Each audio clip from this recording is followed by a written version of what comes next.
I think the rebuttal was more in favor of jejunum than ALT flap, I felt. I know it's a bit of a it's more a skillful flap compared to a faciocutaneous flap like ALT. But the need for a skill cannot take away the benefits that a flap comes. If you just see in the morning when the HCG Ahmedabad was started in 1990s, there were no takers for this. Maybe for that matter, 20 years below, like in early 2000, if you ask anybody for a free flap, they would not agree for that. We have come quite a long way because of advancements in techniques, instruments, and there is a bigger number of surgeries being done, in the sense the number of free flaps that are being done are higher. With increasing volume, I think the adaptability for techniques like jejunum could be a lot more easier.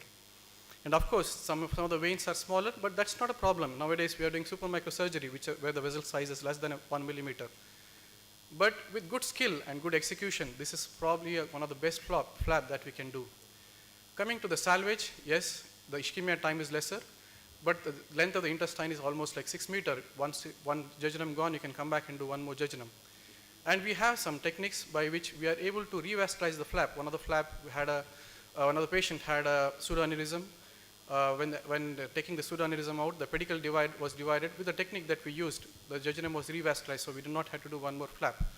So considering the way the microsurgery is progressing, the only challenge of a more skill being required for the jejunal flap cannot be the contraindication, or may not be, in the sense, cannot be a popular choice.